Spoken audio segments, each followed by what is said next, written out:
Hello everybody and welcome to this new video on Inkscape, and in this video we are going to see how to work with pass effect.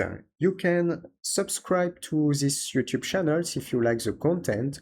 First link on the description, the complete course Inkscape is available. If you want to learn Inkscape starting from scratch with a course structure, it will be on the first link on the description. You will see the models session of the course, what you will be able to learn in this training course. In the second link on the description, this is a website in link with these YouTube channels. You can discover software in these YouTube channels, have basics of this software, and in the second link on the description, it is like an online school, so it means you can pick a course and you can learn any graphic software.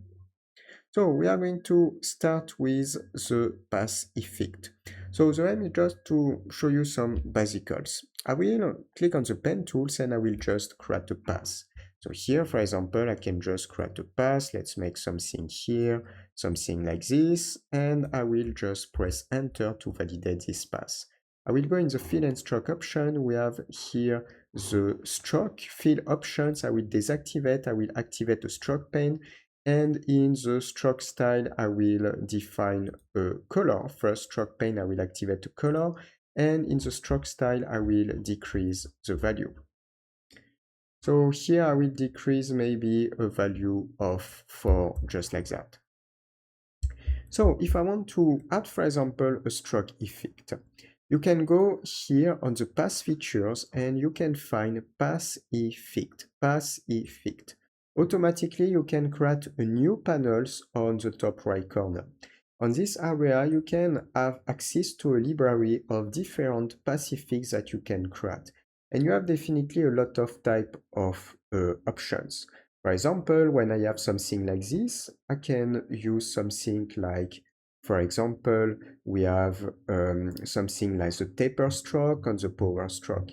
If I select first the taper stroke, just like this, it's interesting because I can adjust with different value. I can adjust with the stroke wise, I can adjust with the start offset value, and we can change the size on this area, and we can change the size of this area. I have also end offset, so it means we can reduce or we can increase here. I have also an end smoothing value, so we can smooth the end and we can smooth also the beginning. So I can smooth at the end here and I can smooth at the beginning. So you can adjust the pass at your convenience. I can also increase a little bit the stroke wise. You have also more options. And if I just click outside, I can go on this area, select the node tools, and we can adjust the node after, and we have created this effect. So as you can see, it can be pretty convenient. You can also mix with other effects. So when I go here, I can mix with other one. If I select something like bend, I can also apply a distortions, and we can define a distortion with the bend effect. So you can apply on one element multiple pass effect at the same times. If you want to remove a pass effect, you can click here and I will be able to remove this pass effect. If I want to remove this taper stroke effect, I can remove this one, and as you can see, I will recuperate this one. If I just click on this area, I can try another one. Let's select Pacific. You can click here. I will select something like power stroke, and it is another way to adjust the size of the stroke. Here you can find a Y multiplier, just like this. After on this area, we can define a smooth value. So it means I can move here and I can adjust. We have a start caps. We can change the start caps. Here it is but we can change for example, 0Y, then we have 0Y at the end as well. So I can change the start cap, and it is another way to adjust this one. Then we can move also this area. You can move this point, and you can move this point to change, as you can see, the thickness directly here. So here I can move the anchor point, but on this area I can change the thickness, and it is another way to adjust, for example, the stroke. As you can see, it's convenient. Even if after I come back with these tools, I can, for example, move the anchor point or have the point of the this effect. And you can repeat this process for different things. And you have a lot of things like this. If, for example, I create a rectangles, I can define a rectangles here. This rectangle, I will go in the fill and stroke value. I will go on stroke, I will deactivate the stroke, and I will go on the fill, will activate a color like, for example, the red color. And then we will go back to the Pacific, and on the Pacific, I will select, for example, something like corners. If I define corners, I can activate a radius, like for example this radius, and we can work with the units. We have the number of chamfer steps, and we have four types of options. The first is fillet, the second is invert fillet, chamfer, invert chamfer. And as you can see, you can also adjust just like this. You can move this point to make something a little bit different, and you can also adjust the radius. This point will define the number of adjustments that you can do with this point, and you can make more specific stroke. If I'm using this one, I can also increase one more time the chamfer stroke, just like this. So this one, for example, it is a corner effect. If I just remove this one, I can just come back with basic rounded corner and adjust here.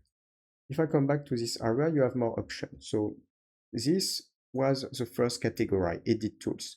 You have also a distort categorize, for example, generate categorize. You have also some convert categorize. If, for example, you go on this area, you can create hatches, and you can convert with random hatches here. You can adjust with different handles on this area. You can turn a little bit, you can move here, and you have so much more options on this area as well.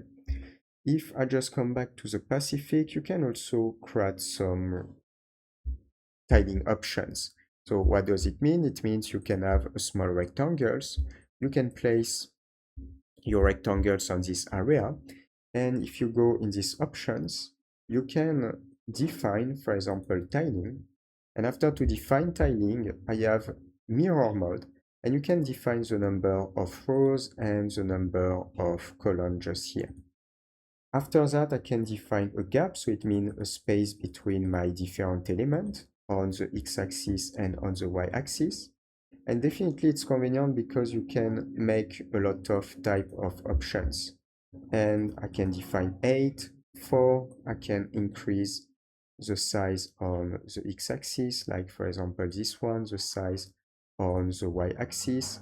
And we can also create some offset just like this. So if you want to create a tile with multiple possibility of adjustment, you can use this tool. You can also even add some rotation. And after you have more options here to make something randomized. So definitely it's quite powerful to use this one. So you have multiple type of options as you can see. So this one is this type of tailing. Another type of tailing that you can use, it's a little bit different, but you can use also some rotate copy, and you can, for example, turn around like this. So I turn the rectangle, I define the number, I can define also starting angles and a rotation angles. We can also apply some gap, and we can repeat here. You can also have the mode mirror copy, split element, and link style. So it is another option that we can use here.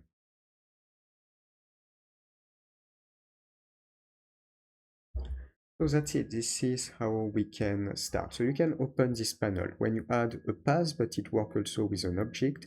At any moment, we can define path here. You can activate the path effect panel. The path effect panel will be displayed on the right. And if we go after that on the right, we can have access to a library with different type of options. You can also search directly the path effect on this area.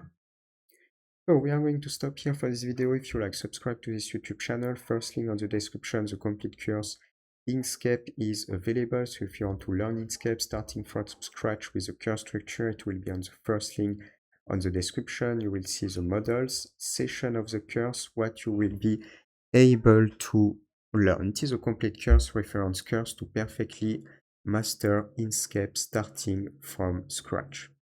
In the second link on the description, see the website in link with this YouTube channel. You can discover software, have basics of this software in these YouTube channels. And in the second link on the description, it is like online school. You can pick a course and learn any graphic software. For next video, see you. Ciao, ciao.